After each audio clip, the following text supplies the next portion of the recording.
একটা আপডেট দিই।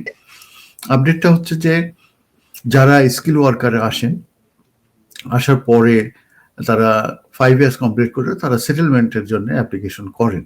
তা আমরা অনেক সময় জানি যে তারা সিঙ্গেল হিসাবে আসেন, আসার পরে তারা তাদের কান্ট্রি অফ অরিজিনে ফিরে যান, যাওয়ার পরে তারা ওখানে ম্যারেজ করেন, করার পরে তাদের স্পাউসকে আনার চেষ্টা করেন এবং স্পাউস ভিসা যখন হয়ে যায় as a skill worker dependent, তারা চলে আসে।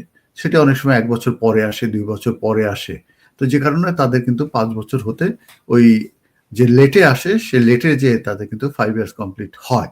এখন প্রশ্ন থাকে যে যখন এই যে মেইন অ্যাপ্লিকেন্ট যে স্কিল ওয়ার্কারের এসেছে, তার তো 5 ইয়ার্স কমপ্লিট হয়ে গেল এবং সেক্ষেত্রে যে সে কিন্তু সেটেলমেন্ট জন্য অ্যাপ্লিকেশন করে দিল।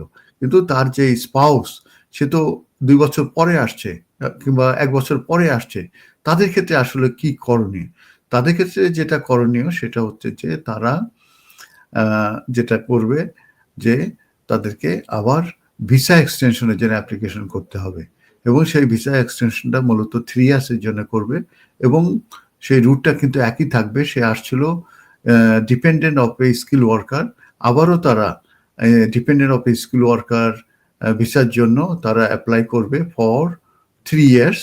যখন তারা 3 ইয়ার্স কমপ্লিট করবে, তারপরে যেয়ে কিন্তু তারা সেটেলমেন্টের জন্য অ্যাপ্লিকেশন করতে পারবে।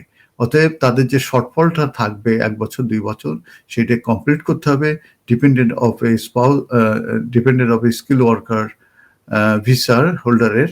তারপরে যেয়ে তারা কিন্তু কমপ্লিট করার পরে কিন্তু তারা অ্যাপ্লিকেশন করতে পারবে এবং তারা সেটেল হবে এবং অন্যান্য যে রিকোয়ারমেন্টস সেগুলো কিন্তু তাদের স্যাটিসফাই করতে হবে। তার ভিতরে নলেজ অফ ইংলিশ, তারপরে life in the UK test, তারপরে আপনার যে কি বলে গুড ক্যারেক্টার, এগুলো সবই তাদেরকে স্যাটিসফাই করতে হবে। ধন্যবাদ।